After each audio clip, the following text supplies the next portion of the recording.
प्रांगणामध्ये गेली 13 वर्ष अखंडपणे चाललेली ही संस्कार व्याख्यान संस्कृती युवा प्रतिष्ठानच्या माध्यमाने चाललेला हा प्रबोधनाचा वाक्यज्ञ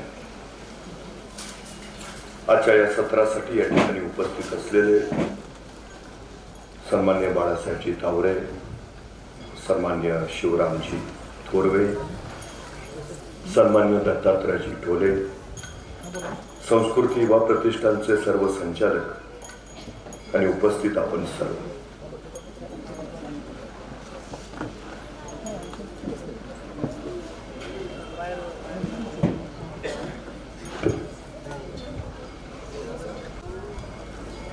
छत्रपती शिवाजी महाराजांनी 32 मणी सोन्याचं सिंहासन उभा केलं आणि लोककल्याणकारी रयतेचं राज्य इथं निर्माण झालं. जन्मल्यावर इथले आयुष्य सुरू होत नाहीत, मेल्यानंतरच इथले आयुष्य सुरू होतात, असा नवा अध्याय या मातेनं इतिहासाला घालून गेला. या परंपरेतलं सगळ्यात मोठं नाव म्हणजे छत्रपती संभाजी महाराज. 14 मे 1657 पुरंदरावर एका शिवरत्नाचा जन्म झाला आणि आपल्या ज्येष्ठ पुत्राची याद म्हणून मासा जिजाऊंनी त्यांचं नामकरण केलं संभाजीराजे. बघता बघता संभाजीराजांच्या बाललीलांनी सगळ्यांची मनं हरकू लागली, पण त्याच वेळी नियतीनं गलती केली. अवघं 2.25 वर्षाचं वय असताना संभाजीराजांच्या मातोश्री सईबाई महाराणी साहेबांचं निधन झालं. दोईवरनं मातृत्वाचं छत्र हरपलं, पण पिता शिवाजीराजे पाठीला मरण बांधून मुलूकभर दौड घेणारे पित्याची छत्रछाया वाट्याला यावी कशी, अशा वेळी सामन्याला जिजाऊ अजून दुसरे शिवराय घडवायची ताकद या जिजाऊंच्या ठाई आहे सांगत. आणि जिजाऊ नावाच्या चालत्या बोलत्या विद्यापीठामध्ये संभाजीराजांचं बालपण सावरलं गेलं. संभाजीराजे चालणं बोलणं शिकले, संभाजीराजे लिहिणं वाचणं शिकले, संभाजीराजे नाना कला नाना विद्याच्या मध्ये पारंगत झाले. धर्मशास्त्र, अर्थशास्त्र, नीतिशास्त्र, समाजशास्त्र, राज्यशास्त्र याच्यामध्ये संभाजीराजे माहिर झाले. 1 नाही 2 नाही 3 नाही 4 नाही 5 नाही 6 नाही 7 नाही 8 नाही 9 नाही 10 11 12 13 14 15 16 भाषा यायला लागल्या संभाजी महाराजांना. मराठी येते, हिंदी येते, उर्दू येते, कन्नड येते, तमिळ येते, हिब्रू येते, पाली येते, संस्कृत येते, पोर्तुगीज येते, अरबी येते, फारसी येते. एवढंच नव्हे तर महाराजांच्या राज्याभिषेकाला उपस्थित असणारा हेनरी ऑक्झेंटिन लिहितो, या छोट्या युवराजानं माझ्याशी इंग्रजीतून संवाद साधला. 350 वर्षापूर्वीच्या शंभू राजांना इंग्रजी सुद्धा येते, नुसत्या या भाषा येतच नाहीये. या अनेक भाषांमधून संभाजी महाराजांनी काही काव्यग्रंथ लिहिले. राजकारणाची चर्चा करणारा बुधभूषण, नखशिका, नायिका भेद तर अध्यात्माची चर्चा करणारा 7 शतक हे संभाजी महाराजांनी लिहिलेले ग्रंथ. वयाच्या 14व्या वर्षी बुधभूषणम या ग्रंथामध्ये श्री गणेशाचं संस्कृत मधून वर्णन करताना संभाजी महाराज लिहितात, पद पद्म पत्र समाचार जग जिमिकन ककर ककर ना विलरित कबीर उदर लंबित विशालवर उरगती मंडिते तकार देत चार फल एक दंत रुसुंड लवत हरिजात सकल बल. हे वयाच्या 14व्या वर्षी संभाजी राजांनी श्री गणेशाचं केलेलं वर्णन आहे. बुद्धीच्या बाबतीमध्ये प्रचंड झेप संभाजी महाराजांनी घेतली, पण त्याच वेळी व्यायामाची आवड सुद्धा जोपासली. मलखांब, भालाफेक, दांडपट्टा, घोडेस्वारी याच्यामध्ये संभाजीराजे तरबेज झाले. तत्कालीन काळात घोड्याला बेबान पळवणारा आणि रणांगणावर एका पायावर वळवणारा एकाच योद्धा होऊन गेला. त्या योद्ध्याचं नाव होतं छत्रपती संभाजी महाराज. ही कला परत दुसऱ्या कुणाला कधी जमलीच नाही. बघता बघता संभाजीराजांचं वय झालं 8 वर्ष आणि त्याच वेळी महाराष्ट्रावर मिर्झा राजा जयसिंहाचं आगमन झालं. रयतेसाठी महाराजांना तह करावा लागला. पुरंदरासह 23 किल्ले दिले, पण त्याच वेळी शंभू राजांना मोगलांचं मनसबदार बनवावं लागलं. नव्हे, वयाच्या 8व्या वर्षी शंभू राजांचा प्रत्यक्ष राजकारण प्रवेश झाला. यथाकाल औरंगजेबाचा 50वा वाढदिवस आग्र्यात मोठ्या थाटात साजरा होणार होता. औरंगजेबाला सगळ्या मनसबदारांना निमंत्रण झाली. एक निमंत्रण जसं शिवरायांना आलं तसे मनसबदार म्हणून शंभू राजांना सुद्धा. राजांना प्रश्न पडला, 8.5 वर्षाची उमरा या मुलकापासून त्या मुलकापर्यंत कसं न्यावं? ऊन वारा वादळ पाऊस हा कशी टक्कर घेईल? पण त्याच वेळी शिवरायांना कडून चुकलं. संभाजीराजे म्हणजे त्या शिवरायांच्या पोटाला पोर नाही, तो सह्याद्रीच्या कुशीत आणि महाराष्ट्राच्या कुशीत जन्माला आलेला मराठ्याचा पोर आहे. ते शौर्य ते धैर्य त्यांच्या ठाई आहेच, पण या निमित्तानं मुघली रियासतीचा, मुघली दरबाराचा, मुघली राजकारणाचा संभाजी राजांना जवळून अभ्यास करता येईल म्हणून शिवाजी महाराजांनी त्यांना सोबत घेतलं आणि या मुलखापासून आग्र्या मथुरेच्या त्या मुलकापर्यंतचा वैराण वनवास भोगत शंभूराजे महाराजांसोबत आग्र्यात पोहोचले. यथा काळ महाराज आग्र्यात औरंगजेबाच्या दरबारात हजर सुद्धा झाले, पण इथंच औरंगजेबानं जहरी चाल टाकली. महाराजांना मागच्या रंगेत उभा केलं आणि महाराष्ट्राचा स्वाभिमान उफाळला. भर दरबारात राजाने औरंगजेबाला फटकावलं. असा अपमान शहनशाह हिंदोस्ता आलमगीर गाजी औरंगजेबचा कुणी केला नव्हता. तो सह्याद्रीच्या नरसिंहानी केला आणि राजे तिथून तडक बाहेर पडले. त्या दिवसापासून शिवाजी महाराज औरंगजेबाच्या दरबारात कधी गेले नाहीत, पण महाराजांचे प्रतिनिधी म्हणून संभाजीराजे मात्र औरंगजेबाच्या दरबारात येत जात राहिले. एके दिवशी भर दरबारात औरंगजेबानं या 9 वर्षाच्या शंभूराजाला विचारलं, शंभूराजे, आपण उत्तम कुस्ती खेळता असा मी ऐकून आहे, आपण उत्तम मल्लविद्या जाणत असा मी जाणून आहे. मग शंभूराजे, आमच्या दरबारात सुद्धा चांगले चांगले मल्ल आहेत, आमच्या दरबारातल्या एखाद्या मल्लाशी तुम्ही कुस्ती खेळाल का? तसा 9 वर्षाचा छावा काढला. आम्ही फक्त आमच्या लायकीच्या मल्लाशीच कुस्ती खेळतो आणि तुझ्या दरबारात माझ्या लायकीचा एकही मल्ल नाही. सभा हे महाराष्ट्राचं पाणी होतं. 9 वर्षाच्या शंभूराजांनी आपल्या स्वाभिमानाची चुनक औरंगजेबाला दाखवली होती. औरंगजेबानं इथं शंभूराजांना एक हत्ती भेट म्हणून दिला आणि शंभूराजांची गंमत करावी म्हणून दिलेर खानानं त्याला विचारलं, शंभूराजे, ये इतना बड़ा हाथी दख्खन कैसे ले जाओगे? आणि 9 वर्षाचे शंभूराजे म्हणाले, हाथी चला के ले जाएंगे, नहीं तो उस पे बैठ के जाएंगे, पर दिलेर खां साहब, आपने जो हमारे 23 किले लिए हैं वो आप दख्खन से दिल्ली कैसे लाओगे? दिलेर खानाचा चेहरा पाहण्यासारखा था. 9 वर्षाच्या छाव्याची करामत होती, पण त्या थोड्या औरंगजेबाची चहरीचा रंग टाकू लागली. महाराजांना ठार मारायचाच बेत होता. फौलाद खानाची फौलादी मिठी महाराजांच्या गळ्याभोवती आवळली जाऊ लागली. महाराजांना कैदेत बाहेर पडताच येत नव्हतं. अखेर सुटकेच्या चालीच्या सगळ्या जबाबदाऱ्या महाराजांनी शंभूराजांवर सोपवल्या. कारण औरंग्याच्या महालापासून त्या कुंभाराच्या वाड्यापर्यंत शंभूराजे बिनधोक येत जात होते.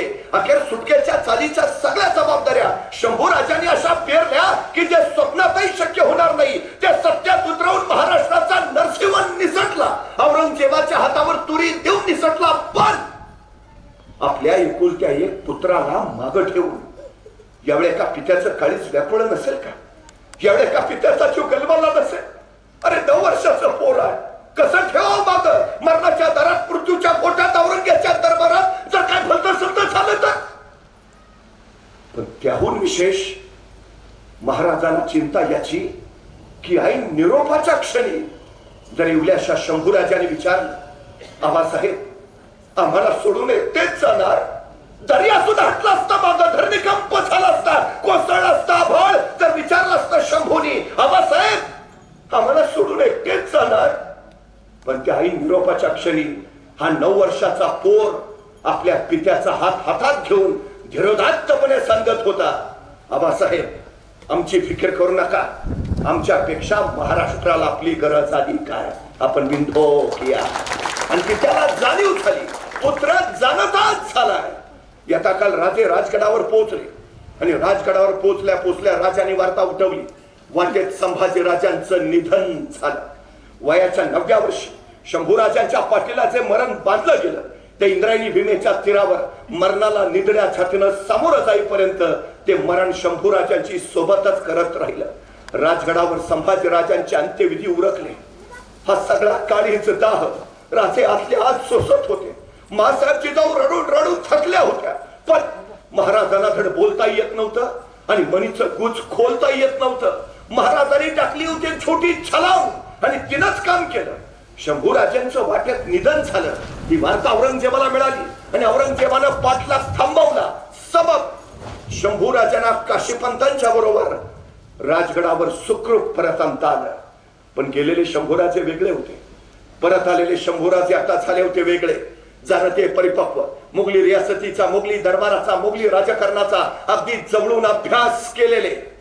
यथा काल संभाजी राजांचं वय झालं 14 वर्ष आणि एके दिवशी महाराजांनी शंभूराजांना विचारलं, शंभूराजे आपण लेखणी ते चालवता, पण आपली तलवार आणि कडाडला छावा आज्ञा द्यावी आबासाहेब आणि आज्ञा सुटली गुजरात खंबात प्राण टिपण्याची आणि काळ्या कविन्य ढगामध्ये पाण्यात सोलट उरात ठेवा तसा शौर्यात सोलट उरात दोन छावा कोसळला गुजरात टिपलं खंबात लुटलं जरवार जामनगर ताब्यात घेतलं खासे बाबेराव खासे कैद केले संभाजीच्या युद्धनीतीने अनेकांच्या नजरा पिसपारल्या काशी जीत मिळाली वार्ता राजांना कळाली आणि कडाडले राजे द्या पत्ती तोफांना आमचा बछडा काशी जीत घेऊन येतोय आणि संभाजी राजांच्या पराक्रमाची पहिली मुद्रा स्वराज्यावर उमटली तेव्हापासून महाराज फक्त मोहिमा खायचे आणि रणा मैदानात झुंजायचे ते संभाजी राजे संभाजी महाराजांच्या शौर्यानं स्वराज्य पुलकित झालं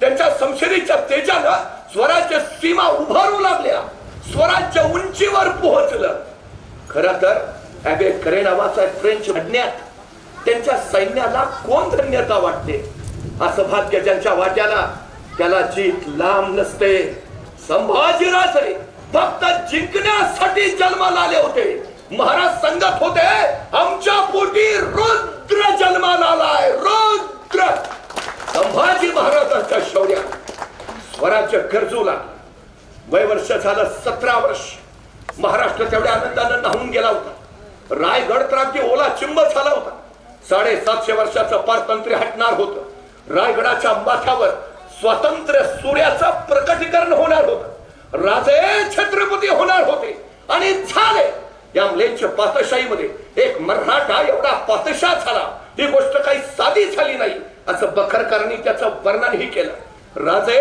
छत्रपती झाले पण त्याच वेळी आणखीन एक घटना घडली मराठे आतापर्यंत सरदार होत होते शंभूराजे पहिले युवराज झाले मराठे आतापर्यंत जास्तीत जास्त वजिरी मिळवत होते संभाजीराजे पहिले छत्रपती पुत्र ठरले अर्थात या घटनेपर्यंत शंभूराजांवर एकही डाग नाही त्यांच्या चरित्रावर एकही आरोप नाही पण शंभूराजे युवराज झाले आणि त्यांच्या चरित्राच्या पाटाचं पाणी अशा काय वळणाला वळवण्यात आलं की मुळचे शंभूराजे झारवून गेले खरं तर आम्हाला चकचकीत पॉलिशड जगण्याची सवय आहे दादा कोंडकेंच्या चित्रपटात एक गाणं चंदनाच्या पाटावर सोन्याच्या ताटावर मोत्याचा घास तुला भरविंग आम्हाला बरं वाटतं चंदनाचा पाट आहे सोन्याचं ताट आहे मोत्याचा घास आहे आणि भरवायला ते म्हणल्यावर आनंदच आहे पण हेच गाणं माझ्यासारख्यानं जरा वेगळ्या पद्धतीनं म्हटलं बाबळीच्या पाटावर जर्मनच्या ताटावर हायब्रिडचा घास तुला भरविंग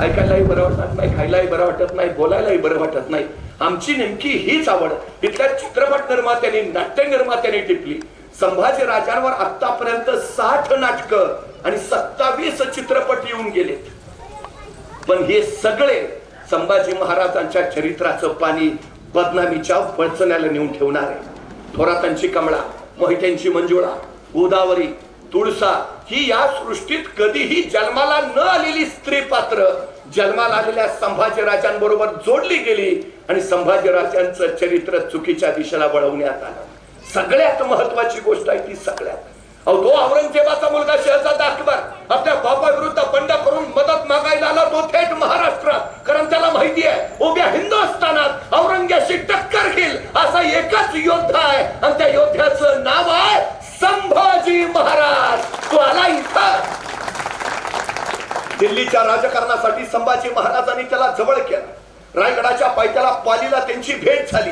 आणि आपल्या मैत्रीचं प्रतीक म्हणून संभाजी महाराजांनी एक मोत्याचा कंठा या अकबराला भेट म्हणून दिला आणि संभाजी महाराजांनी मैत्रीचं प्रतीक म्हणून दिलेला मोत्याचा कंठा या नादान अकबरानं एका नर्तकीला देऊन टाकला ही वार्ता संभाजी महाराजांना कळाली आणि संतापले राजे ज्याला मैत्रीची कदर नाही त्याच्याशी पदरामाला जोडायचाच नाही त्याच्या सवलती बंद करा तुरंत का आपण दिलेला मोत्याचा कंठा अकबरानं नर्तकीला दिला ही साधी गोष्ट संभाजी राजांना सहन झाली नाही ते स्वतःच्या चरित्र्याबद्दल कशी असते संभाजी राजांच्या चरित्रात फक्त एकच नाव येतं श्री सखी राज्ञी जयती महाराणी येसूबाई दुसरं नाव नाही छत्रपती शिवाजी महाराजांचं चारित्र्य जेवढं शुद्ध आणि स्वच्छ आहे तितकंच छत्रपती संभाजी महाराजांचं चारित्र्य ही स्वच्छच आहे हे पहिला आम्ही लक्षात घ्यायला हवं खरं तर आणखीन एक आरोप केला जातो संभाजीराजे व्यसनी संभाजीराजे स्वैराचारी अहो काय काय नाटकात त्यांची एंट्रीच हातात ग्लास घेऊन कुठून शोध लाभले.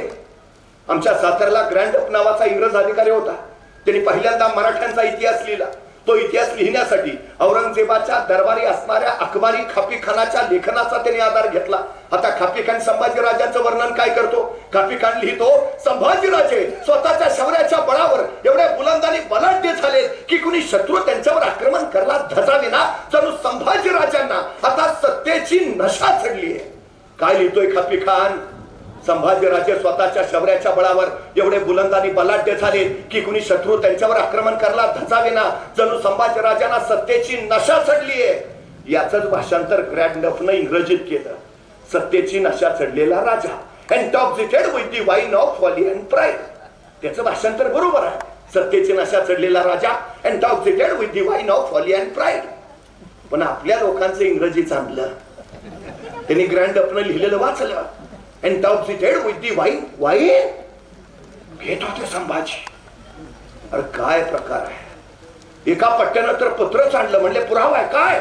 संभाजी महाराजांनी पोर्तुगीजांना दारूची 2 पिंप मागवलीत. अरे बाबा, मागवलेली दारू प्यायची नाही, ती तोफेला लागणारी दारू आहे. एवढं जर तुला कळत नसेल तर तू लिहिताना घेतलेली का याचं संशोधन झालं पाहिजे. सुपारीच्या खंडाचं व्यसन नाही संभाजी महाराजांना. सुपारीच्या खंडाच. आणखीन एक आरोप संभाजी महाराजांवर. संभाजीराजे स्वराज्यद्रोही, छत्रपतींचा पुत्र मोगलांच्या कळपात दाखल झाला. दिलेर खानाला जाऊन मिळाला. आयुष्यातली सगळ्यात मोठी चूक. वस्तुस्थिती काय आहे. मोगल आक्रमण करायच्या बेतात आहेत स्वराज्यावर. आणि अशा वेळी स्वराज्य राखायचं असेल तर सगळ्यात महत्वाची गोष्ट दक्षिण्यांची दक्षिणेत राहिली पाहिजे, हे महाराजांचं सूत्र. आणि या रणनीतीला आकार द्यायची जबाबदारी शिवाजी महाराजांनी संभाजीराजांवर सोपवली. त्याचा भाग म्हणून संभाजी महाराज गोळकोंड्याला गेले. गोळकोंड्याला तडाखा दिला. अखेर मादांना अकांना शरण आले. संभाजी महाराजांची भूमिका स्वीकारली. गोळकोंडा महाराजांसोबत आलं. आता राहिली होती आदिलशाही. पण त्याच वेळी दिलेर खान स्वराज्यात होता, महाराष्ट्रात होता. तो आदिलशाहीची युती करायच्या बेतात होता. आता आदिलशाहीनी मोगल या दोघांची युती झाली असती तर ते स्वराज्यावर चालून आले असते. स्वराज्यासाठी हे चालणार नव्हतं. म्हणून काहीतरी एका विलक्षण कृतीची गरज होती. आदिलशाहीनी मोगल एकत्र येता कामा नयेत. यासाठीच छत्रपती शिवाजी महाराजांनी संभाजी महाराजांना स्वतः दिलेर खानाकडे पाठवलं. याचा परिणाम असा झाला, दिलेर खान जो स्वराज्यावर आक्रमण करणार होता ते आक्रमण रोखता आलं आणि दिलेर खानाचं आक्रमण आदिलशाहीकडे वळवता आलं. आता मोगल आदिलशाहीवर चालून आल्यामुळं आदिलशाहीच्या पायाखालची वाळू सरकली आणि तो मदत मागायला धावला. तो थेट छत्रपती शिवाजी महाराजांकडे. म्हणजे कुतुबशाही आलीच होती. या कृतीने आदिलशाही आली. दक्षिण्यांची दक्षिण एक झाली. छत्रपती शिवाजी महाराजांनी संभाजीराजांवर जी जबाबदारी दिली ती त्यांनी पार पाडली. दिलेर खानाकडे पाठवण्याचं हे सूत्र छत्रपती शिवाजी महाराजांचं होतं. हे पहिलं आपण लक्षात घेतलं पाहिजे. आता काही इतिहासकार आम्हाला सांगतात, पण ते संभाजी महाराजांनी पत्र पाठवले दिलेर खानाला, आम्ही तुमच्याकडे यायला तयार आहे, आम्हाला पराक्रमाची संधी हवी आहे, आम्ही तुमच्याकडे येऊ इच्छितो. आता मला सांगा, हा जर महाराजांच्या गुप्त गोपनीय कटाचा भाग असेल तर संभाजी महाराज दिलेर खानाला असं लिहितील का, राजमान्य राजश्री दिलेर खान साहेबांशी शिरसाष्टांग दंडवत. त्याचं काय झालं, आमचे आबासाहेब नुकतेच कर्नाटकवरनं परत आले, आमचं शस्त्र थकलीत, सैन्य मोडले, त्यामुळे आम्ही काय तुमच्या बरोबर लढू शकत नाही. त्यामुळे आमचे आबासाहेब असं म्हणले, संभाजीराजे करता का असं, जाता का दिलेर खानाकडं, जावा जरा वर्ष 1.5 वर्ष त्यांना गाफील ठेवा, तोपर्यंत आम्ही इकडची तयारी उरकतो, झाली की तुम्हाला कळवतो, मग या माघारी. मग दिलेर खान साहेब कसं काय वाटतोय आमचा प्लॅन तुम्हाला, मग येऊ का तुमच्याकडं, काय म्हणताय तुम्ही. अरे जे गोपनीय आहे ते गोपनीयच राहील ना. आणि महाराजांचं राजकारण असंच राहिलंय. ते गणेवाडीला जातो म्हणून सांगतात आणि सुरतेची स्वारी करून येतात. ते वाटेत संभाजीराजांचं निधन झालं म्हणून सांगतात आणि संभाजीराजांना सुखरूप महाराष्ट्रात आणतात. आता सुद्धा महाराजांनी तीच राजकीय चाल वापरली. संभाजी महाराज स्वतःसाठी पळून गेले असं दाखवलं, पण वास्तविक ती राजकीय चाल होती महाराजांची. त्यामुळे संभाजी महाराजांनी स्वराज्यासाठी जे गरजेचं तेच केलं, हे पहिलं आपण लक्षात घेतलं पाहिजे. आणखीन एक आरोप केला जातो संभाजीराजांवर. संभाजीराजे राजाराम महाराजांच्या लग्नाला उपस्थित नव्हते. महाराजांच्या आजारपणाच्या वेळी ते हजर नव्हते. का तर ते पन्हाळ्याला त्यावेळी कैदेत होते. संभाजी महाराज उभ्या आयुष्यात कधीही कुठेही कैदेत नव्हते, ही पहिली गोष्ट. मग ते राजाराम महाराजांच्या लग्नाला का नव्हते, याचं कारण त्यावेळी ते बुऱ्हाणपुराच्या स्वारीत लढण्यात गुंतले होते आणि कुठल्याही युद्ध लढणाऱ्या माणसाला कुणाच्या आजारपणाची किंवा लग्नाची बातमी दिली जात नाही. आता मला सांगा, संभाजी महाराज बुऱ्हाणपुरात लढतायत आणि कळलं राजाराम महाराजांचं लग्न आहे, मग लढता लढता संभाजी महाराज शत्रूला असं म्हणणार होते का, जरा भावाचं लग्न आहे, उरकून येतो मग राहिलं लढवू? काय प्रकार आहे?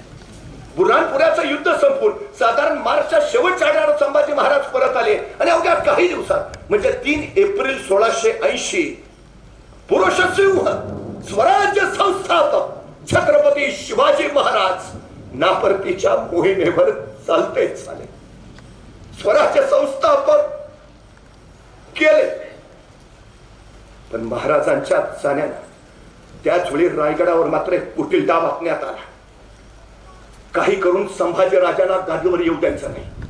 संभाजीराजे सोबतीनं चालणार, संभाजीराजे निर्णय क्षमता असणारे, संभाजीराजे शौर्यशाली पराक्रमी, संभाजीराजे धर्मपंडित, संभाजीराजे संस्कृतचे जाणकार, हे संभाजीराजे महाराजांच्या हयातीतच आपल्याला जुमानत नव्हते. आता महाराजांच्या पश्चात शंभूराजे आपल्याला काही महत्वच देणार नाही अशी भीती काही मंत्र्यांना वाटली आणि त्यांनी डाव आखला.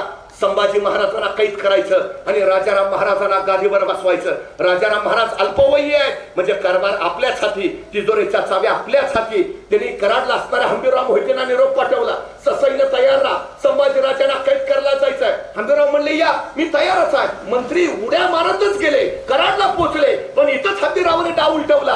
आल्या मंत्र्यांनाच कैद केलं, काढण्यात चढवल्या आणि सरळ पन्हाळ्यावर संभाजींच्या पायावर घातलं. आणि कराडले खंबीर हंबीरराव ही काय नादान हरामजाद माणसं, राजे जाऊन अजून 11 दिवस नाही झाले आणि त्यांच्या पोटच्या गोळ्याला कैद करण्यात आली. ही घ्या ताब्यात, सगळे फितूर कैद झाले. संभाजी महाराजांना कैद करण्याचा डाव मोडीत काढला. त्यावेळी संभाजी महाराजांनी सरसेनापती हंबीररावांना विचारलं, मामासाहेब, आपले भाचे राजाराम महाराज गादीवर येत असताना आपण त्यांच्या हे पहिलं आपण लक्षात घेतलं पाहिजे. त्यामुळे सगळ्यात महत्वाची गोष्ट 3 एप्रिल 1680 महाराजांचं निधन झालं, पण संभाजी महाराज परत आले. रायगडावर अंत्यविधी काही करायचे राहिले होते, संभाजी महाराजांनी ते पुन्हा केले. स्वराज्याची घडी नीट बसवली आणि महाराजांच्या मृत्यूनंतर तब्बल 9 महिन्यांनी संभाजी महाराजांनी स्वतःचा राज्याभिषेक करून घेतला.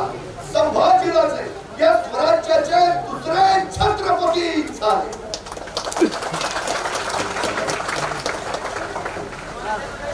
त्याची योजना औरंगजेब आखत होते. एके दिवशी भरभराट संभाजी महाराजांनी सरसेनापती हंबीररावांना विचारलं, मामासाहेब, स्वराज्याचा खाट बांधावा म्हणतो, पण औरंग्याचा थाट उतरला पाहिजे. मामासाहेब, जागा काढा मोक्याची.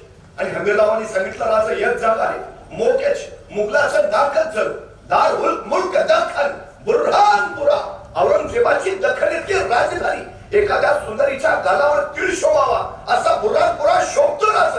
बुऱ्हाणपुरा म्हणजे मधाचं पोळं आणि कडाडला छावा. मग मामासाहेब, हे मधाचं पोळं आता कोळ्याचं जाळं झालं पाहिजे. आणि बघता बघता मराठी होता सुद्धा सुटल्या. बुऱ्हाणपुरात धुतलं, 17च्या 17 पुढे पुरते धुतले. एखाद्या सुंदर बागेचं रोपडं डोळ्यात हटवावं म्हणून पापणी मिटावी आणि पापणी उघडून बघावी तर पुढे स्मशान दिसावं, अशी बुऱ्हाणपुऱ्याची पुरती वाताहत झाली. बुऱ्हाणपुरा संभाजी महाराजांनी पुरता कोळसा पुरा करून टाकला. औरंगजेबाला हे कळालं आणि औरंगजेब संतापला, चौदाळला. बुऱ्हाणपुरा म्हणजे औरंगजेबाचं हळवं काळीच पाड. औरंगजेब फुटफुटला. त्या शिवाजी महाराजांनी माझ्या बरोबर पुरी उमर वैर केलं, पण शिवाजी महाराजांनी चुकून सुद्धा माझ्या बुऱ्हाणपुराकडे कधी बघितलंही नाही. पण हा त्यांचा पोर काल गादीवर आला आणि माझ्या बुऱ्हाणपुरालाच पुरता उद्ध्वस्त करून गेला. हे पाणी वेगळंच आहे. आणि बुऱ्हाणपुरा, औरंगजेबाच्या 2 बहिणींचा जन्म बुऱ्हाणपुऱ्यातलाच, औरंगजेबाची आई निर्वतली बुऱ्हाणपुऱ्यातच, आणि औरंगजेबाच्या आयुष्यातलं एक प्रेम प्रकरण ते घडलं ते सुद्धा बुऱ्हाणपुऱ्यातच. म्हणजे औरंगजेबासाठी बुऱ्हाणपूर म्हणजे हळवं काळीच, पण संभाजी महाराजांनी बुऱ्हाणपूरला हात घातला नव्हे, औरंग्याच्या काळजाला हात घातला आणि संतापला औरंगजेब. तोपर्यंत दुसरा तडाखा बसला. औरंगजेबाच्या गावाने बसवलेला औरंगाबाद संभाजी महाराजांनी त्याला धडक मारली. औरंगाबाद लुटलं, इतका लुटलं की औरंगजेबाच्या नावाशिवाय तिथं काही ठेवलंच नाही. औरंगजेब आणखी संतापला आणि तोपर्यंत तिसरा तडाखा बसला. औरंगजेबाचा मुलगा शहजादा अकबर बापाविरुद्ध बंड पुकारून आला तो थेट महाराष्ट्रात. संभाजी महाराजांनी अकबरला स्वीकारलं म्हणजे औरंगजेबाला खुलं आव्हान दिलं आणि आव्हानाला पाठ दाखवणं हा गुण संभाजीराजांच्या रक्तातच नव्हता. दिल्लीच्या राजकारणासाठी संभाजी महाराजांनी अकबरला जवळ केलं आणि जणू औरंगजेबाच्या शेपटीवर पाय पडला आणि चौताळला औरंगजेब. उचलली तिने आपली पावलं काशी दख्खनेकडं आणि खोडमला काळ. काय काय काय घडेल आता? औरंग स्वराज्य घेणार की स्वराज्य औरंग्याला? खोडमला काळ. काय घडेल आता? औरंगजेब कुणी साधा नाही बरं. आशिया खंडातलं सगळ्यात मोठं साम्राज्य म्हणजे औरंगजेबाच आणि आशिया खंडातलं सगळ्यात छोटं राज्य म्हणजे माझ्या संभाजी राजांचं. औरंगजेबाच्या नुसत्या सरदारांची संख्या 14,500 आणि एका सरदाराच्या हाताखाली 50,000ची फौज म्हणजे 14,500 गुणिले 50,000 एवढं औरंगजेबाचं लष्करी सामर्थ्य. तर माझ्या संभाजी राजांचं सगळं सैन्य गोळा केलं तर भरेल कसं बसा 80-90,000. औरंगजेबाचा एका वर्षाचा वार्षिक महसूल त्या काळात 2300 कोटी रुपये आणि माझ्या स्वराज्याचा वार्षिक महसूल कसा बसा 1 कोटी रुपये. औरंगजेब 73 वर्षाचा आणि संभाजीराजे पुण्यापुऱ्या 23 वर्षाचे. मनभर औरंगजेब पण निघाला कनबर स्वराज्य चिरडायला. महाराजाला वार्ता मिळाली आणि छावा कडाडला. येऊ द्या त्या औरंगजेबाला. अखेर त्याला त्याच्या मरणाची जागा कळली तर आता दख्खनच पडेल कबर त्याची. दख्खनेत उतरलेल्या औरंगजेबाने चोहोबाजूने आपलं सैन्य स्वराज्यात घुसवायला सुरुवात केली. सरबुलंद खान, अली खान, फतेह खान, शापुद्दीन खान, बहादूर खान, शहजाद, मुअज्ज, बेदार, रामसिंग हाडा, भीमसिंग हाडा चोहोबाजूने स्वराज्य कैदी पकडायला घुसत राहिले आणि खासे शंभूराजे घोड्यावर मान टाकून या साऱ्याशी झुंजायला सज्ज झाले. दिवसाच्या 24 तासातले 20 तास घोड्यावर मान टाकून लढत होते संभाजीराजे. मोगलांना शिकस्त देत मागं रेटत होते, कडाडत होते आणि तलवारीच्या टोकावर भाकरी भाजतात मराठे. औरंग्या तुला भाजायला वेळ नाही लागणार. त्या धगीनच कारत झाला औरंगजेब. शिकस्त पराभव. औरंगजेबाच्या वाट्याला दुसरं काही येतच नव्हतं. तो औरंगजेब आपल्या सरदारांवर बरसू लागला. क्या करते हो बंदोबस्त? खिल्लत पहन के खाली मार खाते हो. इतनी फौज दीदी मत ने कहा गई खा गया वो दक्कन का शेर. क्या करते हो? कुणीतरी सरदार म्हणाला हुजूर वो संभाजीराजे शैतान है. फिर हम कहा शैतान से कम है. फिर भी किसी शिकस्त क्यों हार? औरंगजेब स्वतःच्या सरदारांच्या मनसरी कमी करत निघाला पण संभाजीराजे मात्र स्वराज्य रक्षणासाठी झुंजत राहिले. औरंगजेबाला प्रचंड फौज पाठवली, प्रचंड फौज. पण संभाजी महाराजांनी असे तडाखे दिले. औरंगजेब आणखी आणखी आणखी सैन्य वाढवत निघाला. मग मात्र संभाजीराजांनी एक वेगळी रणनीती टाकली. औरंगजेबाचं सैन्य स्वराज्याच्या आधारात. संभाजी महाराजांनी स्वतःची फौज औरंग्याच्या मुलकात धाडल्या आणि मराठी फौजेने औरंगजेबाचा मुलूक उद्ध्वस्त करायला सुरुवात केली. गावाच्या गावं ताब्यात केली. बघता बघता अफाट जमागेत मराठी दौडत राहिले. औरंगजेबाचा मुलूक उद्ध्वस्त करत राहिले. त्या औरंगजेबाला काय कळेना. मी ह्याच्या दारात आणि हे आमच्या घरात. त्यांनी बहादूर खानाला पाठीमागं पाठवला. बहादूर खान मराठ्यांचा पाठलाग करून करून दामला पण वारा आणि मराठे कधी कुणाला सापडलेत? तो बहादूर खान नुसता पळत राहिला, नुसता पाठलाग करत राहिला. त्याच्या हाताला तर काही लागलंच नाही. पण एक दिवस मराठ्यांनीच बहादूर खानाचा हत्ती पळवला. पण किती पळायचं आहे ते. वैतागला होता औरंगजेब. काय करावं सुचत नव्हतं. तिथं टाका घालावा तर मराठ्यांनी तिथं फाडून ठेवलंय. तिथं शिवायला जावं तर मराठ्यांनी तिथं उसवून टाकलंय. तिथं टाका घालावा तर मराठ्यांनी तिकडं दप्तर केली. आपलोची दप्तर करून टाकली संभाजीराजांनी. पार तब्बल वर्षभर औरंगजेब धडका मारत होता. उभा दक्कन घ्यायचा होता पण संभाजीराजांनी त्याला एक खण घेऊ दिला नाही. एक खण. औरंगजेब त्याला असं वाटलं होतं संभाजीराजे म्हणजे शिवाजीराजांचे नादान तत्तनशील वारीस चुटकीसरशी चुरगाळून दक्कन कशात घालू. पण संभाजी महाराजांनी पहिलाच तडाखा असा दिला की औरंगजेबाला स्वतःचा अनुमान दुरुस्त करून घ्यावं लागलं. हे पाणी काही वेगळंच आहे. वर्षभर धडका मारून सुद्धा हाताशी काही नाही. मग औरंगजेबाने आपल्या सगळ्या सरदारांना बोलावलं. क्या किया जाए? औरंगजेबाचा एक सरदार होता कल्पक. तो म्हणला हुजूर ऐसा करते हैं. बोलो नहीं, इन मराठों की जान है इनके गड़किलों में. पहले गड़किले लेते हैं. मराठे खुद बखुद आएंगे, घुटने टेकते हमारे सामने. आणि पटला औरंगजेबाला सही बात. हे मराठे गडकोटाच्या आधारावर तर लढतात, हे गडकोट पहिले घेऊया, मग मराठे कशाच्या आधारावर लढतील? सीधा घुटने टेकत शरण येतील. आणि मग औरंगजेबाला विचार, ठीक है तो ऐसा कौन सा किला जो जल से जल लिया जा सकता हो? म्हणजे पहिल्याच घासाला खडा नको, किल्ला असा काढा की पटकन घेता येईल, फारसा डोक्याला थाप नको. मग एकाने सांगितलं, हुजूर एक किल्ला आहे. कौन सा?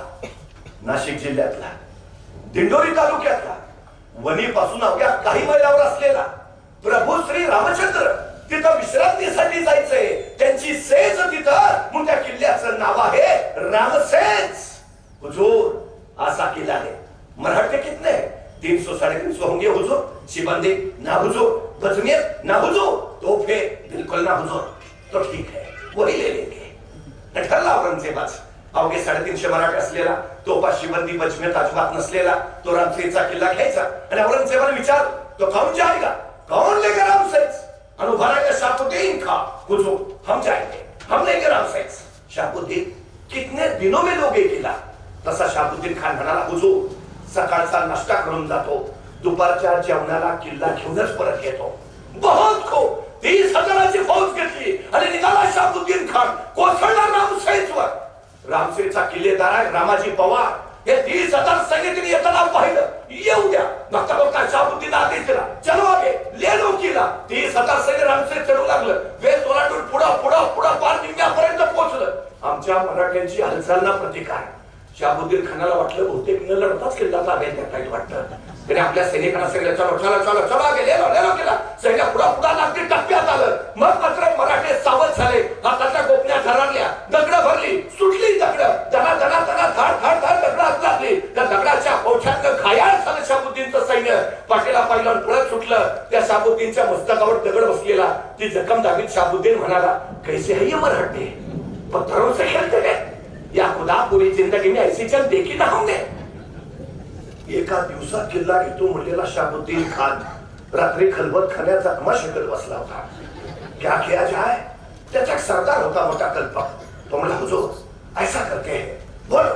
नाही, काल आपण चालत चालत गेलो, मग उद्या चालत चालत नको जायला, मग सरपटत सरपटत जाऊ. म्हणजे दगड आली तरी वर्ण जातील, आपल्याला लागणार नाही. मोठी लांबी कल्पना शाहबुद्दीनला पटली. ऐसाही करेंगे. दुसऱ्या दिवशी चढाई सुरू झाली. उरलं सुरलं सैन्य निघालं पण सरपटत. कुणी डोक्यावर करायला तयार नाही. चुकून डोक्यावर करायचो, डोक्यात दगड बसायचा. सर पुढं सर सर सर करत निघाला सैन्यावर. वेस ओलांडून पुढं पुढं पार निम्म्यापर्यंत पोहोचलं. आमच्या मराठ्यांची हालचालला प्रतिकार. शाहबुद्दीन खानाला वाटलं बहुतेक काल दगड मारून मारून जमली असते. कशाची लढताय? देणार किल्ला ताब्यात. मोठा उत्साहाला चलो आगे लिहिलो केला. सैन्य पुढं पुढं आलं, टप्प्यात आलं. तसे मराठे जागसूद झाले. रात्रभर जागून तटबंदीवर मोठमोठ्या दगडी शिळा गोळा करून ठेवलेल्या. हे सरपटणारं सैन्य जवळ आलं, तशा त्या दगडी शिळा दिल्या नुसत्या ढकलून. गडगडा करत शिळा सुटल्या खाली. सरपटणाऱ्या प्राण्यांना पार चेंगरून मिगरून मग तर जाऊन थांबल्या. प्रत्येकाचं सैन्य पाठीला पाय लावून उरलं सोडलं पळत सुटलं. त्याला कळेना किया तो क्या किया जाए. ये मराठे हमें ऊपर नहीं आने देते, खुद नीचे नहीं आते. अरे सामने नहीं आएंगे तो लड़ेंगे कैसे, और लड़े ही नहीं तो जीतेंगे कैसे. क्या किया जाए. आठवडा झाला, महिना, 2 महिने, 6 महिने झाले. त्या शहाबुद्दीनला सुचेला काय करावं. तिने एकदा सरदारांची बैठक बोलावली. क्या किया जाए. त्या बैठकीत त्याचा सरदार म्हणाला, महाबत खान पूछो ऐसा करते हैं, ये मराठे खुद नहीं आएंगे, हमें ऊपर नहीं आने देंगे. एक ही रास्ता है. क्या? 20-25 तोपे है हमारे पास. सीधा तोप मारा शुरू करेंगे, गोलाबारी चालू करेंगे. आधे घंटे में किला कब्जे में आ जाएगा. अनपटले शाहबुद्दीनला सही बात, ऐसा ही करेंगे. महाबत खान तैयारी करो, कल सुबह तोप मारा शुरू करेंगे. आणि ठरलं. महाबत खान तयारीला लागला. त्या रात्री शाहबुद्दीन खान निवांत झोपला. म्हणला आता उद्या येतोय किल्ला ताब्यात. संपली कटकट. बरोबर रात्री 1:30-2च्या सुमारास 101 मराठी किल्ल्यावरनं अलगद खाली आले आणि सरळ या झोपल्या शाहिस्ताखानाच्या छावणीत घुसले. सपासप कत्तल चालू झाली. आक्रोश खळ्या आरोळ्या रक्ताच्या चिळकांड्या. शाहबुद्दीन खरवडून जागा झाला. क्या हुआ? शकुन रात छापा कौन था. मराठे हुजूर कहा गए. निकल गए हुजूर. हा शहाबुद्दीनला सुचायचं बंद झालं. त्यांनी महाबत खानला सांगितलं, बाबू तो फिरा आधी की आधी. तसा महाबत खान म्हणला, हुजूर रात्रीचे 2 वाजलेत, अंधेरा है, अभी तोफे लगाएंगे तो गोले सीधे हम पे ही बरसेंगे. सुबह तक राह देखते हैं. चरपडला शाबुद्दीन पण पर्याय नव्हता. पण ठरलं होतं आता सोडायचं नाही. सकाळी उठल्या उठल्या तोफ मारा चालू. दुसऱ्या दिवशी सकाळी 6-6:30 वाजता शाही हत्तीच्या अंबारात शाबुद्दीन बसला. 20-25 तोफा किल्ल्याच्या दिशेने तोड करून ठेवल्या. दारुगोळा टसून भरलाय. वातान बाहेर काढली. आता इशारा झाली की वातान पेटवायची. तोफ मारा चालू आणि शाबुद्दीन कराची इशारा झाली आणि महाबत खान वातान पेटवणार. त्याच वेळी गडावरून आवाज आला धडाम धूम. एक तोफेचा गोळा सू करत येतोय त्यांच्याच दिशेनं. तसा महाबत खान कडाडला. तोफे पीछे लो, तोफे पीछे लो. या शाबुद्दीनला कळायचं बंद झालं. क्या हुआ हुजूर? मरहट टोले तो गोलाबारी शुरू कर दी है. आगे रहेंगे उनके गोले सीधे हम पे बरसेंगे. पीछे आएंगे हमारे गोले उन तक नहीं पहुंचेंगे. तोफखाना नाकामयाब हुजूर. त्या शाबुद्दीनने विचारलं अरे पण मराठ्यांकडे तोफा नव्हत्या ना? तोफा नव्हत्या मराठ्यांकडे मग?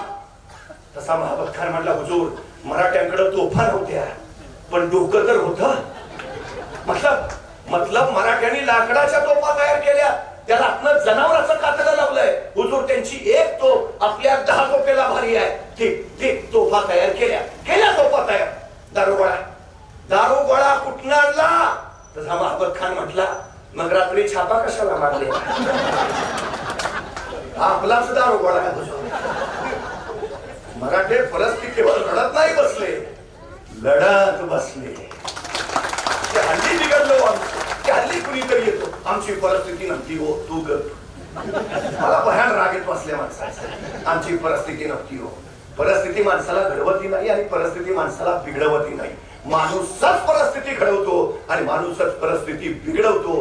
ही सगळ्यात मोठी वस्तुस्थिती आहे. उगा आमची पोर आम्ही गरीब आहे ना चांगला आहे ना श्रीमंत व्हायला तुला मिळालेली सर्वोत्तम संधी आहे. नाही मला जरा बुद्धी कमीच आहे. उत्तम विद्वान व्हायला तुला मिळालेली ही सर्वोत्तम संधी आहे. कारण कसली सांगता स्वतःच्या कमतरताला बलस्थान बनवा आणि त्या बलस्थानाच्या बळावर स्वतःच्या कर्तृत्वाचा ध्वज फडकवा.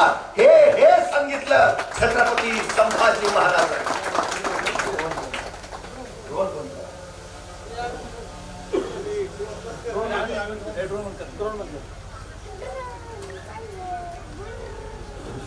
सहा महिने झाले, वर्ष झालं, 1.5 वर्ष झालं. बहादूर खान त्या रामसेशी टकरा घेऊन थांबला. शेवटी औरंगजेबाचं शाबुद्दीन खानाला पत्र आलं तुम्हारा 1 दिन कितने सालों का होता है, आओ वापस. औरंगजेबाने विचारला कौन जाएगा, कौन लेगा रामसेस? आणि उभा राहिला बहादूर खान जहान बहादूर खान कोकलताश हैबतजन. काय जोरदार नाव आहे. खान जहान बहादूर खान कोकलताश हैबतजन. आता काय लोक विचारतात त्याची बायको कसं नाव घेत असेल. आता आपल्याला काय करायचंय पण त्याचं नाव जोरात आहे. खान जहान बहादूर खान कोकलताश हैबतजन. औरंगजेबाचा दूध भाऊ आहे. तो म्हणला हुजूर हम जाएंगे, हम लेंगे रामसेस. बहादुर खान तुम्हारे नाम में ही बहादुर है. बस एक फतेह दे दो. जब से दक्खन में आए हैं तरस गए हैं फतेह के लिए. एक फतेह दे दो, एक फतेह. आणि खरं होतो 2.5-3 वर्ष उलटत आली पण संभाजी राजांच्या विरोधात औरंगजेबाला एक साधा विजय मिळाला नव्हता. त्याच्या सैन्याचं मानसिक खच्चीकरण इतकं झालेलं कुणी संभाजी राजांच्या विरोधात लढायला तयार नाही. त्यांची मानसिकता अशी की आम्ही मोगल फक्त हरायला आणि मरायला तयार झालोय तर संभाजीराजे फक्त जिंकायला जन्माला. औरंगजेबाला माहिती होती विजयाचा एक उन्माद पुढच्या काही लढतींसाठी प्रेरणा देणारा ठरतो. त्याला एक छोटासा विजय हवा होता म्हणून तर त्यांनी छोटासा रामसेसचा किल्ला निवडलेला की पटकन घेता येईल, सैनिकांना विश्वास देता येईल, आपण जिंकू शकतो. तो बहादूर खानाला सांगतो एक फतेह देतो बहादूर एक. आणि बहादूर खान 30,000 फौजनिशी आला. पुन्हा रामसेसला बेडा पडला. आमचा रामाजी पवार 300 मावळ्यांशी झुंजतोच. 2 वर्ष झाली, 2.5 वर्ष झाली. या बहादूर खानालाही काही करता येईना. शेवटी बहादूर खानानं आपल्या सगळ्या सरदारांची बैठक बोलावली. आता अशी एखादी बैठक बसली की हमखास त्याच्यात एखादं किरक असतं, तिसरंच काहीतरी काढतं. म्हणजे मी कायम सांगतो एखाद्या गावाचा विकास करायचा असेल, समाजाचा विकास करायचा असेल तर 4 गोष्टी फार महत्वाच्या. पहिली गोष्ट ज्याच्याकडे पैसा आहे त्यांनी पैसा द्यावा. दुसरी गोष्ट ज्याच्याकडे वेळ आहे त्यांनी वेळ द्यावा. तिसरी गोष्ट ज्याच्याकडे कष्ट आहे त्यांनी कष्ट द्यावे. आणि चौथी गोष्ट ज्याच्याकडे या तिन्ही पैकी काहीच नाही त्यांनी किमान गप राहावे. अडचण पहिल्या ठिकाणची नसते, वळवळ ज्याच्याकडे काय नाही त्याची जास्त. चळवळ मोडीत करायला कायम पुढे. ते असतातच. ते बहादूर खानने विचारलं क्या किया जाए, नेमकं हे तिरकं उठलं. हुजूर ऐसा करते हैं, बोलो हुजूर इस किले के सामने हम नया किला उभारते हैं. कशा डोक्याचा 22 वर्ष झाली राव किल्ला इथं राहू देणार त्यांना आपला आपण नवा बांधू. आता त्यानं चेष्टेत सांगितलेलं बहादूर खाननं सिरियस घेतलं. सही बात बोला. त्याच्या डोक्यात डाव वेगळाच होता. त्याच्या लक्षात आलं तोफा खाली ठेवला तर गोळा किल्ल्यावर पोचत नाही, पण मराठ्यांचा गोळा आला तर तोफा मागं घ्याव्या लागताय. आता मराठ्यांचा रामसेज जिंकायचा तर एकच पर्याय, रामसेजच्या उंचीत का त्याच्या समोर दुसरा किल्ला उभारायचा आणि त्याच्यावर तोफ मारा करून रामसेज जायबंदी करायचा. 6 महिने रामसेजच्या परिसरातली लाकडं तोडत होता तो. सगळी झाडं तोडून जेवढी लाकडं मिळाली त्या सगळ्या लाकडांच्या बळावर रामसेजच्या उंचीत का त्यांनी प्रचंड मोठा लाकडी दमदमा उभा केला, ज्याच्यावर 50 तोफा ठेवता येतील आणि 500 मोगल उभा राहतील. 6 महिने काम चाललंय. आमचा रामाची पॉवर बघतोय, चालू द्या काय सगळं. 6 महिने काम झालं, सज्जता झाली. बहादूर खानानं सांगितलं तोफावर नेऊन ठेवा. 50 तोफा वरही नेल्या. आता उद्या सकाळी तोफ मारा चालू. उद्या रामसेज आलाच. त्या रात्री बहादूर खान निवांत झोपला. आता कटकट नाही, उद्या येतोय किल्ला ताब्यात. आणि बरोबर त्याच रात्री 1-1:30च्या सुमारास 100-1 मराठे परत किल्ल्यावरनं खाली आले. सरळ बहादूर खानाच्या छावणीत घुसले. सपासप कर्मकापी चालू केली. बहादूर खान खडबडून जागा झाला. क्या हुआ? छापा हुजूर. कहूं थे मराठे हुजूर कहा गए? संतापलेला बहादूर खान पण करतो काय? सकाळची वाट बघितली. दुसऱ्या दिवशी सकाळी शाही हत्तीच्या अंबारीत बसला. त्या लाकडी दमदम्यावर 50 तोफा दारोगळा ठासून भरलेला वातान बाहेर काढलेली. आता इशारा झाली की तोफ मारा चालू. आणि बहादूर खानाने इशारात केली. हातात पेटती मशाल घेऊन त्याचा माणूस ती तोफेची वातान पेटवायला गेला, पण त्याच्या तोफेची वातान पेटायच्या अगोदर रातोरात मराठ्यांनी त्या लाकडी दमदम्याच्या खाली पेरलेल्या सुरुंगाचीच वातान पेटली. तोय तोय तोय तोय तोय आणि प्रचंड मोठा आवाज झाला. धडाम आणि तो बलाढ्य लाकडी दमदमा ढासळला. 500 मोगल 50 सैन्य त्याच्या खाली गाडलं गेलं. बहादूर खान विवशाने निराश कोसळल्या लाकडी दमदम्याकडे बघत बसला आणि त्याला पाहून आमचा रामाचे पवार कडाडला. बहादूर खान जाऊन सांग तुझ्या औरंग्याला स्वराज्य जिंकायचा त्याचा मनसुबा या लाकडी दमदम्यासारखाच ढासळणार आहे. संभाजीराजे या रामसेजवर लक्ष ठेवून होते. रूपाचे भोसले मानाजी मोरे या रामसेजला सतत रसद पुरवत होते. 3-3.5 वर्ष झाली. अखेर औरंगजेबाचं बहादूर खानालाही पत्र आलं. तुम सिर्फ नाम के ही बहादुर हो, काम के नहीं. आओ वापस प्रमोशन. त्याला प्रमोशन वर उचललं. आप कौन जाएगा? अला कासम खान किरमान. हुजूर हम जाएंगे. हम देंगे रामसेज. कासम खान मुझे रामसेज चाहिए. कासम खान आला. रामसेजची टकरा घेत राहिला. 4 वर्ष झाली. 4.5-5 वर्ष झाली. 5.5 वर्ष झाली. रामसेज अजिंक्यच राहिला. आमचे शिवाजी महाराज सांगायचे माझा एक किल्ला माझ्या मावळ्यांनी जर 1 वर्ष लढवला तर माझे सगळे किल्ले घ्यायला औरंगजेबाला 360 वर्ष लागतील. संभाजी महाराजांनी रामसेज नावाचा एकच किल्ला 5.5 वर्ष लढवला. मग 5.5 गुणिले 360 औरंगजेबाला सगळे किल्ले घ्यायला किती वर्ष लागतील? हे शौर्य कुणाचं? हे धैर्य कुणाचं? हा पराक्रम कुणाचा? सर्जा संभाजी राजांचा. औरंगजेब वैतागला. भर दरबारात त्यांनी डोईवरची पगडी काढली, खाली आपटली आणि कडाडला. जोपर्यंत त्या संभाजी राजांना पराभूत करत नाही डोईवर पुन्हा बादशाही पदाची पगडी घालणार नाही. इथंच नगरला गेला औरंगजेब. मरते वेळी सुद्धा त्याच्या डोईवर बादशाही पगडी नव्हती. संभाजी महाराजांनी ते भाग्य परत त्याला मिळूच दिलं नाही. आयुष्यभर बोडक्या डोक्याने सह्याद्रीशी टकरा घेत राहिला औरंगजेब, पण त्याला पुन्हा पगडी घालता आली नाही. हे शौर्य होतं संभाजी राजांचं. त्याच वेळी औरंगजेबानं काम केलं. संभाजी महाराज आपल्याला अडोपत नाही हे लक्षात आलं. त्याने जंजिराचा सिद्धी स्वराज्याच्या विरोधात उभा केला. इंग्रजांना स्वराज्याच्या विरोधात उभा केला. पोर्तुगीज स्वराज्याच्या विरोधात उभा केला. 1 नाही 2 नाही 3 नाही 4 नाही 5 नाही 6 नाही 7 8 9 10 11 12 आघाड्या स्वराज्याच्या विरोधात उभा केल्या आणि त्या 12 आघाड्यांची निकराची पंजे फाड करत सेना पुरंदर संभाजीराजे दौडत राहिले. स्वराज्य संवर्धित करत राहिले. दिवस पावसाळ्याचे.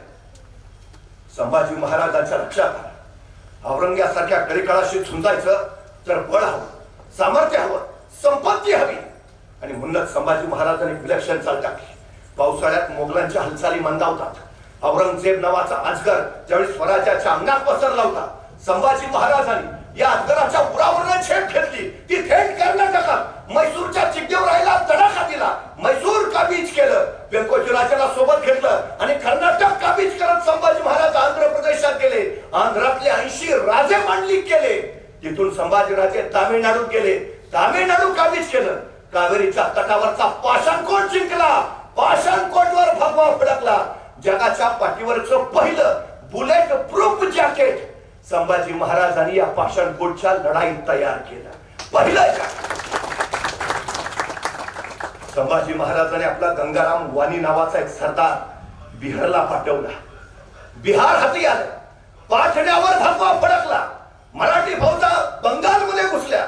बंगाल काबीज केलं. कोलकात्यावर मराठ्यांच्या घोड्यांच्या टपा कडाडल्या. कलकत्त्यावर भगवा फडकला. म्हणजे आताच्या हिंदुस्थानचा जर विचार केला तर महाराष्ट्र, कर्नाटक, गुजरात, हरियाणा, मध्य प्रदेश, गोवा, राजस्थान, आंध्र, तामिळनाड या 9 राज्यांवर संभाजी महाराजांची सत्ता आहे. या 9 राज्यांवर संभाजी महाराजांनी भगवा फडकवला. खरं तर छत्रपती शिवाजी महाराजांच्या काळात जेवढं स्वराज्य होतं त्याच्या 5000 किलोमीटरनी संभाजी महाराजांनी स्वराज्य वाढवलं. महाराजांच्या काळात जेवढा खजिना, जेवढं सैन्य होतं त्याच्या 5 पटीनं संभाजी महाराजांनी वाढवलं. महाराजांच्या काळात जेवढे किल्ले होते तेवढे ते राखलेच, पण खोलगड, मर्दनगड सारखे काही नवे किल्ले सुद्धा संभाजी महाराजांनी उभारले. स्वराज्य संवर्धित केलं. आपल्या 9 वर्षाच्या कारकिर्दीत संभाजी महाराजांनी 140 लढाया केल्या, पण एकाही लढाईत पराभूत न होणारा राजा जगाच्या इतिहासाला फक्त संभाजी राजांची नोंद घ्यावी लागली.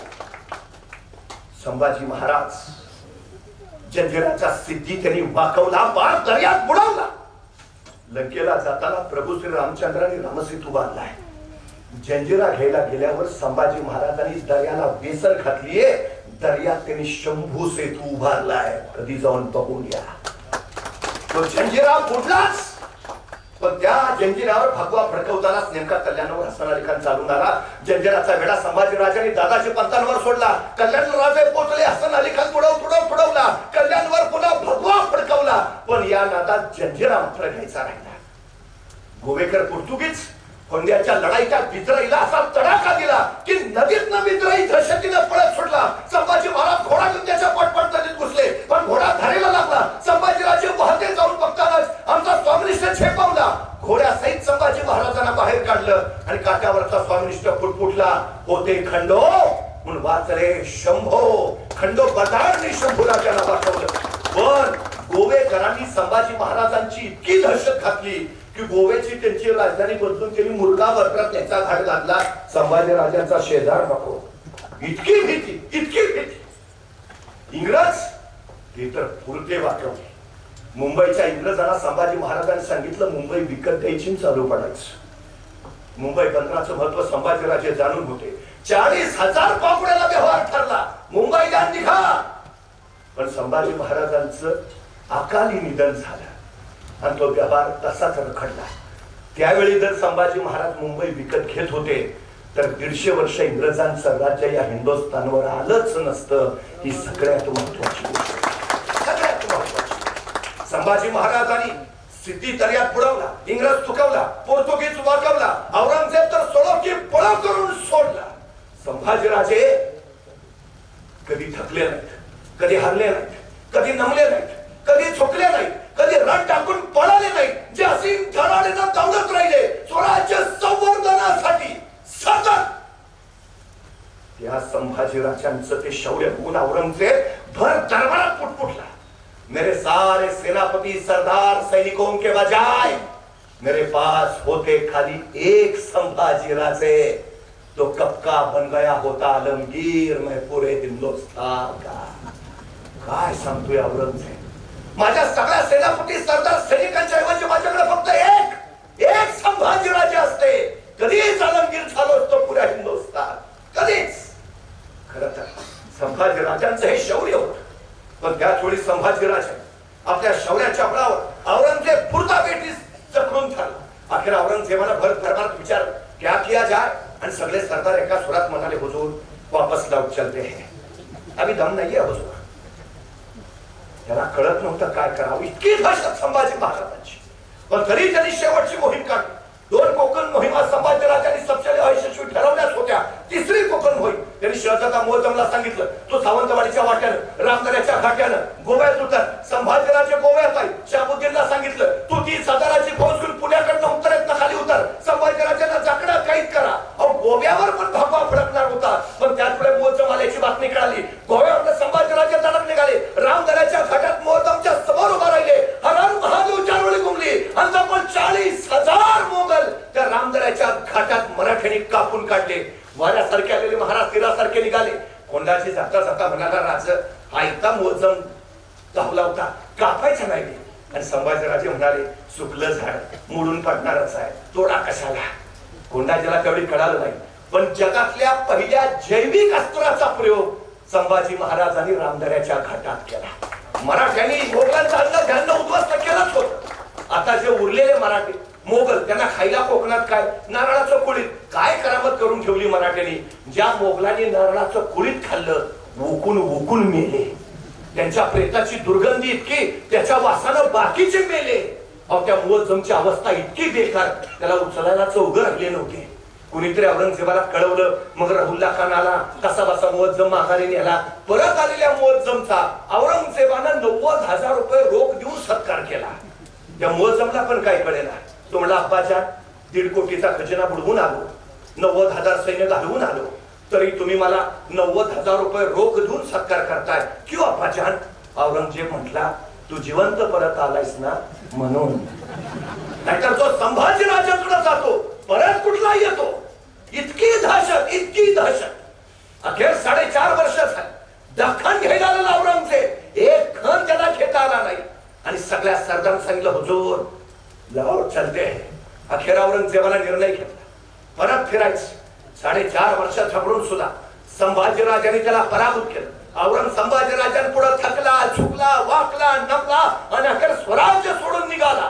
तो गेला थेट विजापूरला. पिढ्यानपिढ्यांची आदिलशाही त्यांनी फक्त 1 वर्षात जिंकली. पिढ्यानपिढ्यांची कुतुबशाही त्यांनी फक्त 6 महिन्यात जिंकली आहे. आणि 10 वर्षापूर्वी स्थापन झालेलं स्वराज्य संभाजी महाराजांनी 9 वर्ष धुस्त ठेवलं. 9 वर्ष औरंगजेबाला एक किल्ला घेता आला नाही. हे शौर्य कुणाचं हे धैर्य कुणाचं. माझ्या सर्जा संभाजीराजांचं. औरंगजेब आदिलशाही घेऊन कुतुबशाहीकडे होता. शाही घेतल्यानंतर तो पुन्हा स्वराज्याकडे वळणार नाही. औरंग पुन्हा स्वराज्यात येताच कामा नये. पुण्याची विलक्षण चाल संभाजी महाराजांनी टाकली. त्यांनी औरंगजेबाचा पुत्र शहजादा अकबर त्याला सांगितलं तू राजापुरात जहाजात बैस सरळ इराणला जा. इराणच्या शहापाचं 70,000 सैन्य घे आणि दिल्लीवर आक्रमण कर.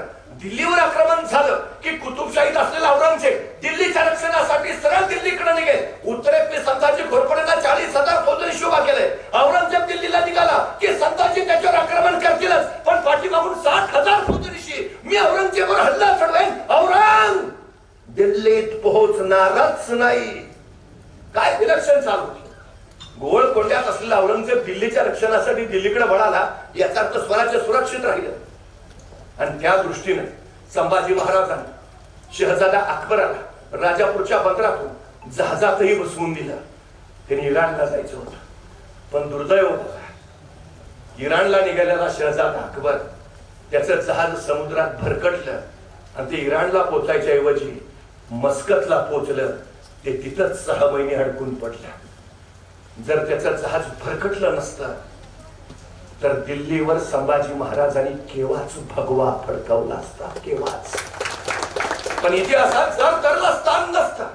मस्कतला अडकलेला अकबर तिथून निघून इराणला पोहोचला आणि 70,000 फौज घेऊन दिल्लीवर चाल करून निघाला.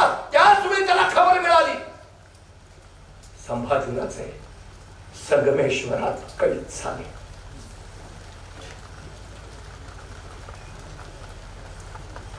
महाराजी घोरपडेने जीवतोड कोशिश केली. संभाजीराजाला वाचवताना महाराजी खर्चे पडले पण मराठ्यांचा छत्रपती भोगलांच्या जाळ्यात अडकला. मग मात्र मुकरब खानाने संभाजी राजांना वेगाने बहादूर खडा करण्याचा प्रयत्न केला. भक्ती शिराळला आले असतात ज्योत्याची केसरकर, आप्पाशास्त्री शिराळकर यांना कळालं संभाजी राजांना कैद करून घेऊन निघाले. शंभर गोळा झालेले मावळे घेतले आणि मुकरब खानावर हल्ला चढवला. पण पुन्हा बळ तोकडं पडलं. आप्पाशास्त्री शिराळकर मारले गेले. ज्योत्याची केसरकर जखमी झाले आणि संभाजी राजांना वाचवण्याचा प्रयत्न अयशस्वी झाला. मग मात्र मुकरब खानानं अत्यंत वेगात संभाजी राजांना घेऊन बहादूरगड गाठला. औरंगजेबाला निरोप दिला. संभाजीराजे दस्त झाले आणि आनंद औरंगजेब. आखिर आई मैं दक्कन का शेर सिकंदर है, अब दिखाएंगे उन्हें, लाया जाए उन्हें शान शौकत से, पहना जाए तख्ता गुलाब. आतापर्यंत संभाजी राजांनी मराठेशाहीचं तख्त स्वतःच्या खांद्यावर मिरवलं असेल. आता त्यांच्या खांद्यावर तख्ता गुलाब चढवा. आतापर्यंत त्यांनी राजवस्त्र घातले असतील. आता त्यांना विदूषकी छपली घाला. आतापर्यंत त्यांनी राजमुकुट घातला असेल. आता त्यांना घुंगरा असलेली विदूषकी टोपी घाला. आतापर्यंत त्यांनी राज अलंकार घातले असतील. आता त्यांना काटेरी साखरदंडाने चढवा. आतापर्यंत राजे मेल्यातनं पालखीतनं हत्तीच्या अंबारीतनं गेले असतील. आता त्याला उंटाला बांधा. आतापर्यंत राजे आले म्हणून नगारे वाजले असतील. आता ढोल ताशे बनवायला सुरुवात करा. कळू द्या महाराष्ट्राला शहनशाह हिंदुस्तान आलमगीर गाजी औरंगजेबने संभाजीराजे कैद केले आणि परहुकुम निघाली. खिंड बहादूर गडावर संभाजीराजांची उंटाला बांधलेले, तख्ताकुला चढवले, विदूषकी चपली घातले, काटेरी साखरदंडाने चढवलेले ते संभाजीराजे पाहिले असते तर वाटलं नसतं मराठ्यांचे छत्रपती आहे. अरे किती सोसावं, किती कुणाच्या वाट्याला आली ही विटंबना, कुणाच्या. इतिहास एकच नाव सांगतो, संभाजीराजे. संभाजीराजे. मोगलांच्या छावणीत कोण आनंदाचा कल्लोळ माजला होता. 9 वर्ष ज्याने औरंग्याच्या साहित्याने दिमागात गोंधळ घातला. ते संभाजीराजे आहेत कसे, दिसतात कसे, चालतात कसे, बोलतात कसे, कोण कुणाच्या घरावर, कोण कुणाच्या झाडावर, कोण कुणाच्या खांद्यावर उभारून बघताय कसे संभाजीराजे. अचानक कुठून तरी भिरभिरणारा दगड यायचा. संभाजीराजांच्या छाताळात आणायचा. रक्ताचे चिरकांनी हत्तीचा कल्लोळ उडायचा. कुणीतरी यायचं, उंटाची शेपटी पिरगळायचं. उंटा थया नाचायचा. अंगावरचे काटेरी साखरदंड टोचायचे, बोचायचे, जागोजागी जखमा करायचे. कुणीतरी यायचं, तलवारीच्या पाट्यानं शंभूराजांच्या अंगावर रेषा उठवायचं. रेषेबरोबर रक्ताची धार लागायची. मुद्रा मुद्रा रक्त मुद्रा उमटवत निघाला होता छावा. अरे किती किती सोसावं, किती. हनुमानांना शेंदूर फासावा तसे रक्तानं माखले गेले होते शंभूराजे. पण एवढं सोसून सुद्धा झुकले नव्हते, वाकले नव्हते. होते तसेच ताट करारा मानेदार. आले तसेच औरंग्याच्या दरबारात आणि कणाडला असत संभाजीराजे झुक जाओ आलमपना के सामने आणि उसने कभी कहा राजा है वो, झुकेंगे नहीं, झुकाएंगे. खामोश कर सर्दी चले समझो. चुप चुप चुप चुप. याद रखा ही तो आला हजरत के दरबार में है तो चुप. वो त्या थोड़ी देर गंभीर आवाज कहूंगा, सबूर आसद, सबूर. अभी बहुत पूछना ही है आणि आज तक शहनशाह हिंदुस्तान आलमगीर गाजी मोहम्मद औरंगजेब तख्तावरनं खाली उतरला. संभाजीराजांच्या समोर उभा राहिला आणि संभाजीराजांच्या नजरेत बघत पुटपुटला, बहुत गर्मी है. 9 बरस के थे तब मिले थे मुझे आगरा में. तब पूछा था हमने इनसे, क्यों संभाजीराजे आपको हमारा डर नहीं लगता. और इस संभाजीराजे ने जवाब दिया था, हमें किसी का डर नहीं लगता, लेकिन हमारी वजह से सबको लगता है. सच का टका करने का भी नहीं है, लेकिन अब नहीं. अब आप दिखाएंगे अल्लाह ताला की मेहरबानी. शब रात का जश्न होगा. आखिर आई गए कहीं दे. अल्लाह ताला की मेहरबानी आणि त्या खुदाचे आभार मानायला औरंगजेब गुडघे टेकून खाली बसला. नमाजाच्या रुकाता पडायला लागला आणि नमाजाच्या रुकाता पडणाऱ्या त्या औरंगजेबाकडे बघून संभाजीराजे कविकर्षाने म्हणाले, कवीजी अहो कवी आहात आपण, मग या प्रसंगावर सुचते का एखादी कविता. कविकर्षाने आश्चर्य वाटलं. मरणाच्या दारात आहे, मृत्यूच्या पोटात औरंग्याच्या पुढ्यात, पण राजाला भीती न भय, राजे निर्भय. राजे विचारतायत सुचते का एखादी कविता. ही काय कविता ऐकायची वेळ आहे. पण कविकलश म्हणला, हा राजे का नाही. आणि कविकलशाने कविता ऐकवायला सुरुवात केली. राजन तुम हो सांचे, खूप लढे हो जंग, देख तुम्हारा तेज, तखत त्याच्यात औरंग. औराचे काय लढलात तुम्ही? काय तुमचं तेज, ते तुमचं शौर्य, तुमचं ते तेज बघूनच औरंगजेब स्वतःच सिंहासन त्यागून तुमच्या पुढे येऊन गुडघे टेकून बसलाय. बहुत खूप. पण त्या तुला औरंगजेब चुपचाप चॉप चॉप जहन्नमे चॉप. इथंच आम्हाला आणखी एक गोष्ट सांगितली. औरंगजेब संभाजी राजाला म्हणाला, तू जर इस्लाम पत्करायला तयार असशील आम्ही तुला माफ करतो. आणि संभाजी राजे म्हणाले, तू जर तुझी मुलगी मला देत असला तर आम्ही झूठ, साफ झूठ, विशेष येत नाही असं म्हणायचा घडायचा. औरंगजेबाला 4 मुली होत्या. पहिली बद्रउन्निसा, दुसरी मेहरुन्निसा, तिसरी झेबुन्निसा आणि चौथी झिनतुन्निसा. पहिल्या 2 मुलींची त्यानं लग्न केली. झेबुन्निसा शहाजहान बरोबर आग्र्यात कैदेत होती, ती तिथंच मेली, ती महाराष्ट्रात कधी आलीच नाही. आणि चौथी झिनतुन्निसा जी औरंगजेबाबरोबर इथं आलेली. संभाजीराजे पकडले गेले त्यावेळी संभाजीराजांचं वय आहे 32 वर्ष आणि या झिनतुन्निसाचं वय आहे 46 वर्ष. संभाजी महाराजांचं चरित्र बदनामीच्या वळचणीला नेऊन ठेवलंच आहे. पण शेवटच्या ज्वलज्वलन तेजस बलिदानाच्या क्षणी सुद्धा त्यांच्या चरित्रावर टांग लावावं अजिबात नाही. ज्या जिजाऊनी शिवरायांना घडवलं त्याच जिजाऊनी संभाजी राजांना घडवलंय. चारित्र्य शुद्ध संभाजी राजे. विशेष औरंगजेब या संभाजी राजाकडे डोळ्या रोखून बघत होता. बहुत गर्मी है आणि संतापले संभाजी राजे हो आहेच आणि तुला गाठल्याशिवाय ती थंड होणारही नाही. संतापलेल्या औरंगजेबाने विचार, बताव संभाजीराज, कार काय खजाना, कार की हे लूट आणि उसळला छावा हिंदुस्थानचा खजाना, इथल्या मातीचा कण मानतो आम्ही सोनं. औरंग तू गेलास हिंदुस्थान, तू गेलास आमचा खजाना, पण आम्ही मागणार नाही तुझ्यासारखे, होणार नाही भिकारी.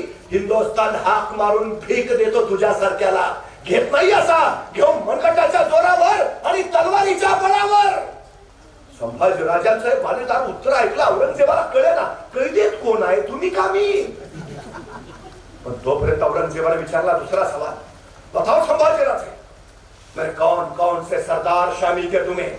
आणि संतापले राजे, तख्तासाठी रक्तावर उलटणारी जात नाही आमची. आई भवानीचे भूते आम्ही, मातीसाठी सरसत आमचं इमान, बेईमान नाही होणार.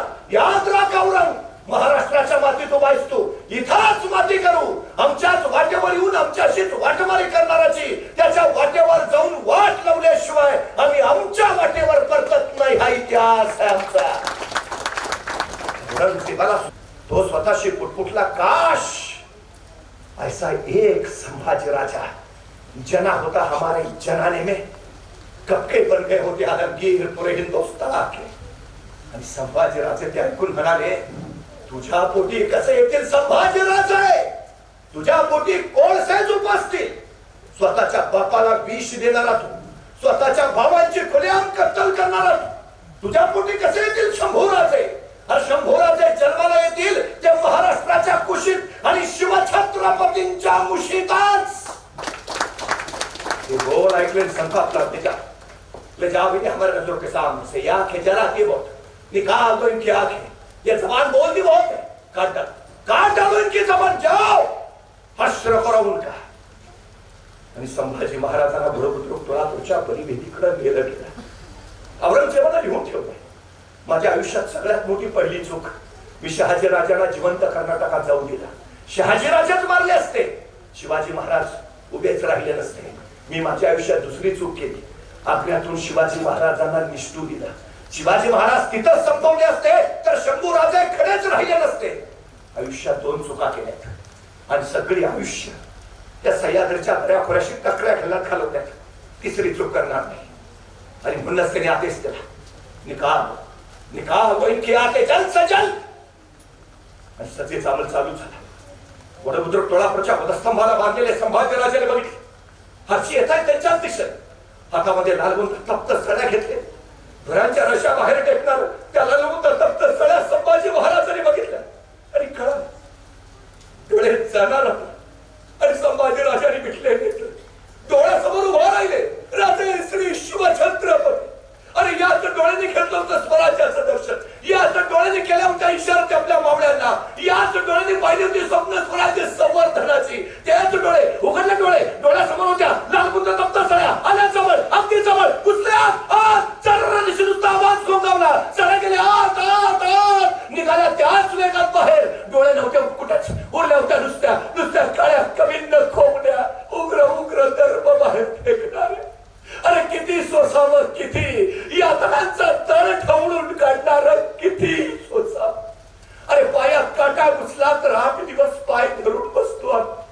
डोळ्यात कालबुद्ध तप्त सड्या गेले असतील, किती भोगला असेल, विंचवाकर राजकाला जाऊन वेळता मस्त काय तयार घालत बसले असतील, किती भोगावं, किती का, कशासाठी? स्वराज्य दौलतीसाठी, आपण शिवछत्रपतींचे पुत्र आहोत या स्वाभिमानासाठी, राष्ट्र धर्मासाठी सोसत राहिला छान। औरंगजेब मात्र विचारत राहिला सरदार, क्या हुआ? रोए हो, चिल्लाए, गिड़गिड़ाए, आएंगे हमारे पास, क्या बोले? आणि औरंगजेब सरदार सांगत राहिले, हुजूर संभाजी राजे है वो, ना रोए ना चिल्लाए ना आएंगे आपके पास, तो जा जा हश्र करो उनका। रणवीर अत्याचाराची सीमारेषा पुसल्या। संभाजीराजे मात्र सांगत राहिले, औरंगजेब हे आमचे हाल हाल कशासाठी? मावळवाऱ्या दिमाखाला फडफडणारा तो भगवा खाली खेचण्यासाठीच ना? अरे तो भगवा आहे अदम्य, अविनाशी, तू खाली खेचू शकशील, संपवू शकशील? अरे हात खाक होशील इथंच।